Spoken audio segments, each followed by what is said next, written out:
todos. Vamos fazer uma oração? Está saindo o som legal? Vamos fazer uma oração, então, para a gente iniciar. Senhor Jesus, obrigada, ó Pai, pela oportunidade de estarmos aqui, compartilhando da Tua palavra e do Teu amor. Que nós venhamos estar com os nossos corações abertos, ó Pai, e com toda a nossa atenção voltada para o que o Senhor quer nos ensinar nessa noite. Em nome de Jesus, te agradecemos. Amém. Podem se assentar. Antes de nós entrarmos na palavra propriamente dita, eu quero compartilhar com vocês rapidamente um testemunho. Foi algo que aconteceu no sábado e eu fiz um compromisso com Deus de sempre compartilhar os milagres que Ele tem feito nas nossas vidas. No sábado, eu estava em casa com o Rafael, né, meu filho de 2 anos, e aí estávamos só nós dois, e num certo momento eu saí, deixei ele sozinho na sala e fui no quarto.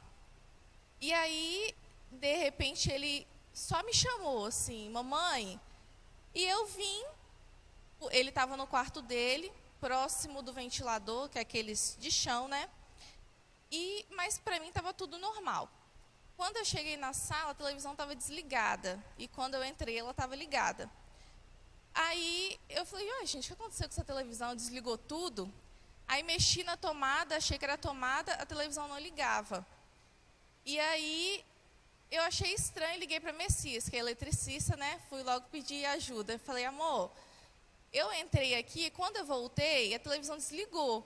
A tomada não funciona, mas a lâmpada funciona, então não faltou energia, tem alguma coisa errada. Aí ele falou assim, olha o quadro e vê se tem alguma coisa desarmada.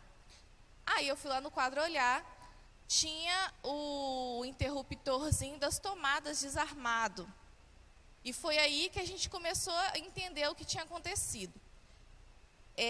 Nós entendemos que foi um livramento de morte mesmo, porque Rafael é muito pequeno e ele gosta de mexer na tomada do ventilador.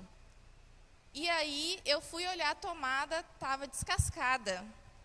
A tomada tem aquela fita, né? Estava enrolado na fita, mas ele puxou a fita. E aí ficou com o fio exposto.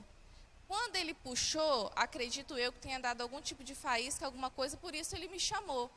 E aí a energia desarmou. Então, se não tivesse desarmado, ele poderia ter levado uma descarga elétrica, né?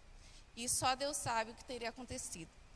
Então, assim, foi um livramento muito grande. A gente que tem filho sabe que segundos, não foram nem 5 minutos que eu fiquei distante dele. Mas poderia ter acontecido alguma coisa, mas pela misericórdia e graça do Senhor, nada aconteceu. E hoje eu estou aqui compartilhando com vocês essa bênção muito grande nas nossas vidas. Vamos lá, deixa eu retomar o fôlego aqui para a gente começar. Convido vocês a abrir a Bíblia em Marcos 6, e nós vamos ler do 30 ao 44.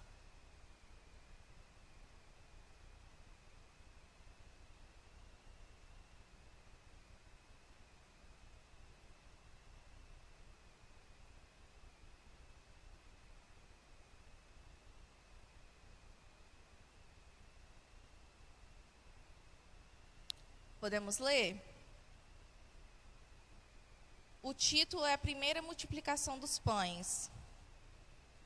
Os apóstolos reuniram-se a Jesus e lhe relataram tudo o que tinha feito e ensinado. Havia muita gente indo e vindo ao ponto de eles não terem tempo para comer. Jesus lhes disse, venham comigo para um lugar deserto e descansem um pouco. Então eles se afastaram num barco para um lugar deserto. Mas muitos dos que os viram retirar-se, tendo-os reconhecido, recorreram a pé de todas as cidades e chegaram lá antes deles. Quando Jesus saiu do barco, viu uma grande multidão, teve compaixão deles, porque eram como ovelhas sem pastor. Então começou a ensinar-lhes muitas coisas. Já era tarde, por isso seus discípulos aproximaram-se dele e disseram, este é um lugar deserto e já é tarde. Manda embora o povo para que possa ir aos campos e povoados vizinhos comprar algo para comer. Ele, porém, respondeu, deem-lhes vocês algo para comer? Eles lhe disseram, isto exigiria 200 denários. Devemos gastar tanto dinheiro em pão e dar-lhes de comer? Perguntou ele, quantos pães vocês têm? Verifiquem. Quando ficaram sabendo, disseram, 5 pães e 2 peixes. Então Jesus ordenou que fizessem todo o povo assentar-se em grupos na grama verde. Assim, eles se assentaram em grupos de 100 e de 50. Tomando os 5 pães e os 2 peixes e olhando para o céu, deu graças e partiu os pães. Em seguida, entregou-os aos seus discípulos para que os servissem ao povo. E também dividiu os 2 peixes entre todos eles. Todos comeram e ficaram satisfeitos, e os discípulos recolheram 12 cestos cheios de pedaços de pão e de peixe. Os que comeram foram 5.000 homens. Essa é uma passagem muito conhecida, né? Dessa multiplicação, algo extraordinário que Jesus fez, né? Um milagre extraordinário, onde 5 pães e 2 peixes alimentaram mais de 5.000 pessoas, né? Porque nós sabemos que nessas contagens se contavam os homens, mas tinham mulheres e crianças. Então, imagina a quantidade de pessoas que comeram, né? E ainda sobraram 12 cestos. Acredito que você já tenha ouvido muitas ministrações sobre essa passagem, mas hoje nós vamos focar no verso 39, e aí eu vou repetir ele. Então Jesus ordenou que fizessem todo o povo assentar-se em grupos na grama verde. Nós sabemos, né? Ouvimos, lemos aqui juntos agora esse texto. Sabemos que o povo estava com fome, estava ali há horas, né, ouvindo a palavra, e Jesus soube que, né, veio dos discípulos a demanda de que as pessoas precisavam comer. E as pessoas estavam ali, acredito que um pouco agitadas, porque pessoas com fome ficam agitadas, né, gente? Acredito que tantos homens, mulheres, crianças, todos ali comentando sobre, né, a fome, mas Jesus já tinha os alimentado espiritualmente, e depois disso pôde, né, através do milagre, alimentar todas aquelas pessoas ali também com o pão físico. Mas Jesus ali foi muito sábio. E se você reparar na passagem, Jesus realizou o milagre após a solicitação de que aquelas pessoas se sentassem na grama em grupos de 50 e 100 pessoas. Jesus fez aquela multiplicação e alimentou todas aquelas pessoas. Acredito eu que se Jesus tivesse realizado o milagre antes, com todas aquelas pessoas ali, mais de 5.000 pessoas, com fome, esperando, acredito que seria um cenário diferente. Um cenário não de organização, mas um cenário de bagunça, de caos, né? Porque imagina 5.000 pessoas querendo comer ao mesmo tempo. Mas Jesus, com toda a sabedoria, pediu que eles se organizassem, grupos de 50 e 100 pessoas, definido ali, né? E que se sentassem e aguardassem. E aí, Jesus fez aquela multiplicação e foi um momento tranquilo, onde as pessoas puderam se alimentar ali, alimentar o corpo físico. Mas eu quero trazer esse exemplo para a nossa vida. Nós podemos aplicar isso na nossa vida hoje. Porque pode ser que Jesus esteja ali, como ele estava ali pronto para fazer o milagre da multiplicação, com a sua bênção, o seu milagre. Eu quero dizer, a bênção, o milagre, o pedido, né, que você tem feito a Jesus. Pode ser por agora, ou há algum tempo, há alguns anos, né? Pode ser que ele esteja com o seu pedido ali pronto, só aguardando você se organizar, aguardando você arrumar a casa, E aí, mas como assim casa, né? Aguardando arrumar a casa. 1 Coríntios 6,19, vamos abrir juntos?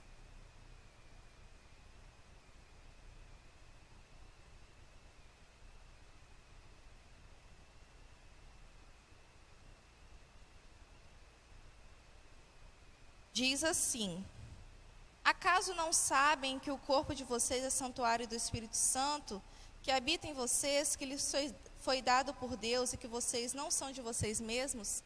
Aqui é uma confirmação, né, através da palavra de Deus, que nós somos casa, e nós ouvimos muito isso aqui, né, na IBV, que nós somos casa, nós somos templo do Espírito Santo. Então, pode ser que Jesus esteja com a sua bênção, com o seu milagre, aguardando uma atitude sua. E pode ser que essa atitude seja amadurecer. Amadurecer para receber aquilo que Ele preparou para você. Pode ser que Ele esteja aguardando você aprender alguma coisa, pode ser que Ele esteja esperando o seu passo. Lá em casa, eu e Messias, a gente sempre gosta de compartilhar, né, as situações um com o outro, e aí às vezes a gente está pedindo alguma coisa, né? E aí, aos nossos olhos carnais, é algo que está demorando, ou, nossa, eu estou pedindo isso há tanto tempo e ainda não aconteceu. E aí a gente se pergunta, será o que eu tenho que aprender, o que eu tenho que deixar, ou o que eu tenho que fazer para fazer a minha parte? O que eu tenho que aprender nessa fase, né? Nessa fase que eu estou vivendo hoje, para alcançar a bênção que Deus tem preparado para mim. E aí a gente faz essa reflexão, uma análise mesmo da nossa vida, né? Para ver o que está acontecendo, qual o cenário, porque às vezes a gente vai vivendo, né, ali as correrias do dia a dia, e as coisas passam, mas a nossa vida diante do Senhor não pode passar, né? Não pode passar despercebido. A gente tem que parar para fazer essa análise. No nosso caso, como casal, né, analisando ali a nossa vida, mas nós podemos e devemos, né, fazer essa análise também pessoal, no nosso momento com Deus, abrindo nosso coração, né? E sempre que eu tenho a oportunidade de trazer a palavra, eu gosto de falar do tempo sozinho com Deus. Na célula, nós sempre enfatizamos, né, a questão de ter um momento com Deus, de abrir o coração, sem fórmulas, mas algo real, algo transparente, né? Sendo sincero com Deus. E aí, esse é o momento para você fazer essa análise, onde eu estou, o que eu preciso fazer para receber o que Deus preparou para mim.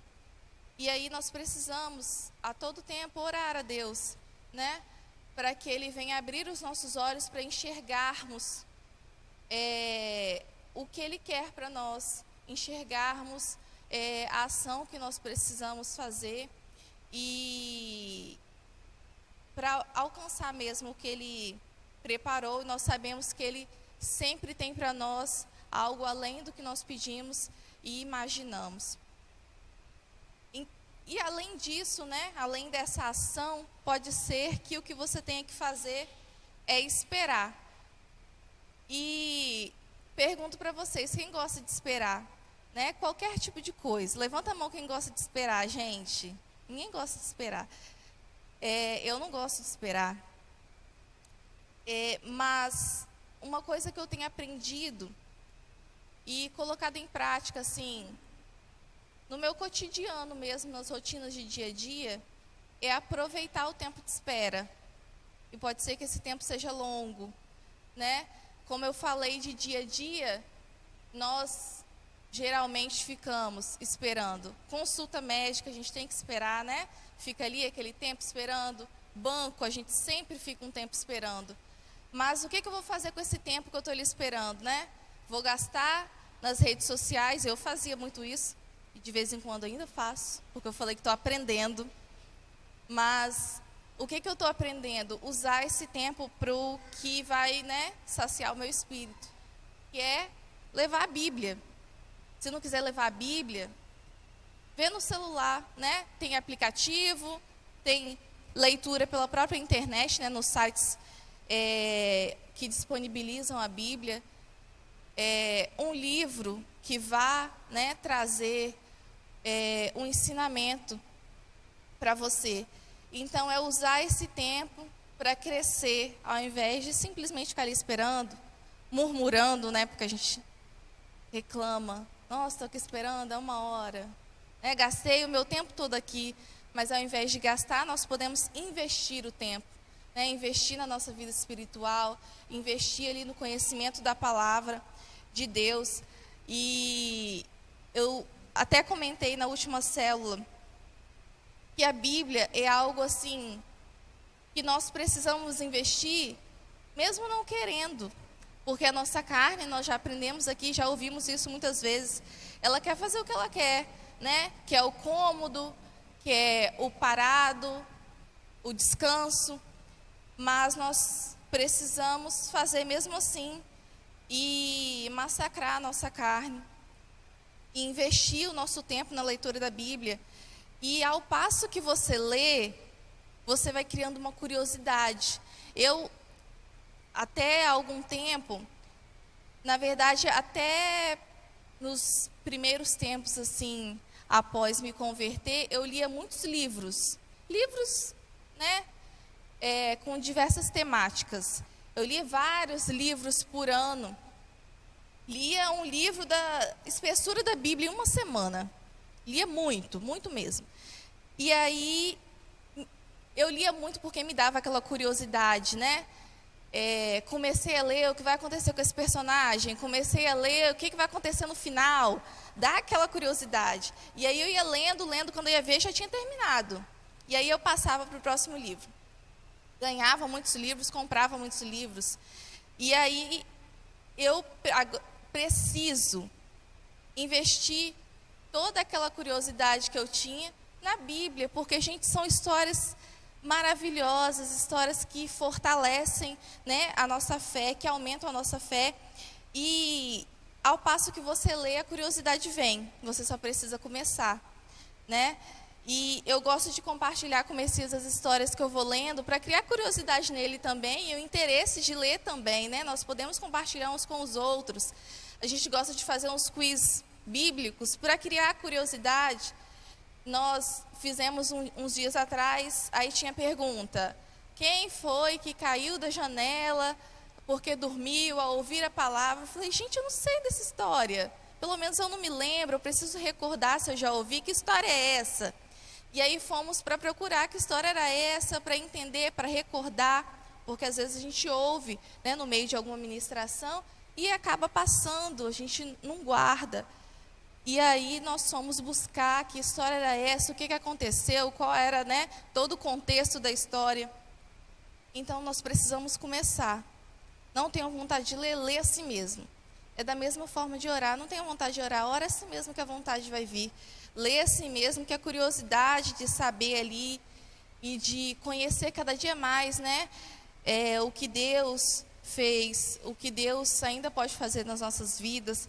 E a partir disso nós vamos ter uma bagagem para compartilhar com as pessoas, né? Porque para compartilhar com alguém nós precisamos saber alguma coisa. E esse conhecimento vem através da palavra de Deus, esse conhecimento vem através das nossas células, porque nós compartilhamos uns com os outros, né?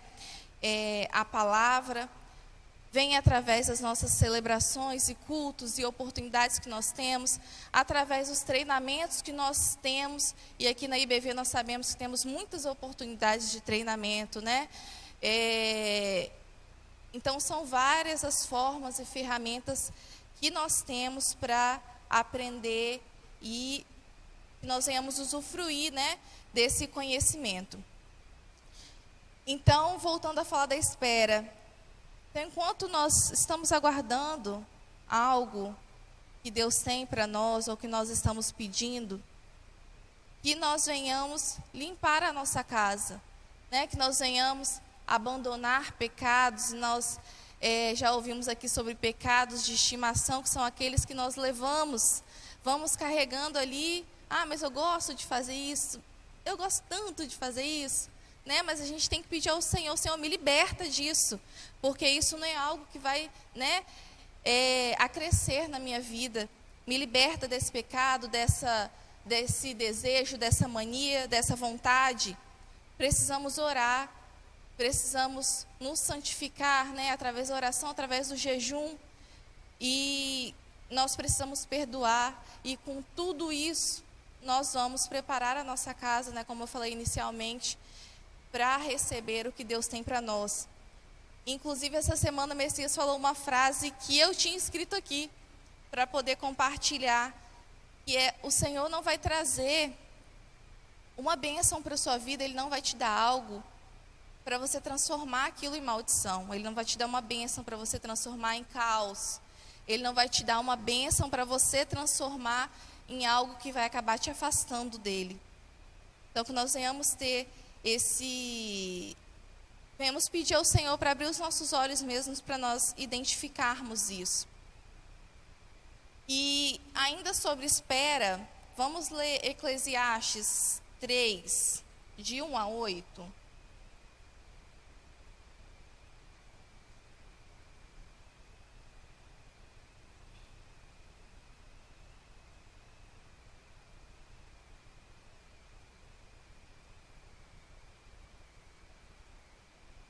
Podemos ler? Fala assim, o título é Há Tempo para Tudo. Para tudo há uma ocasião certa, há um tempo certo para cada propósito debaixo do céu. Tempo de nascer e tempo de morrer, tempo de plantar e tempo de arrancar o que se plantou. Tempo de matar e tempo de curar, tempo de derrubar e tempo de construir. Tempo de chorar e tempo de rir, tempo de prantear e tempo de dançar. Tempo de espalhar pedras e tempo de ajuntá-las, tempo de abraçar e tempo de se conter, tempo de procurar e tempo de desistir, tempo de guardar e um tempo de se jogar fora. Tempo de rasgar e tempo de costurar, tempo de calar e tempo de falar, tempo de amar e tempo de odiar, tempo de lutar e tempo de viver em paz. Esse é um texto muito claro, né? Onde nós aprendemos que há tempo para tudo. E como eu falei, pode ser que você esteja pedindo há muito tempo, mas no tempo certo vai vir. Não no tempo de demora, né? Mas no tempo certo, no tempo em que você vai estar preparado para receber aquilo que Deus tem para você. Porque Deus faz tudo no tempo certo. Ele não faz nada como alguns erroneamente falam, né? Tardado. Ele não faz nada né? As pessoas falam, ele tarda, mas não falha, mas ele não tarda. Ele faz tudo no tempo certo, no tempo que ele preparou para aquilo na sua vida.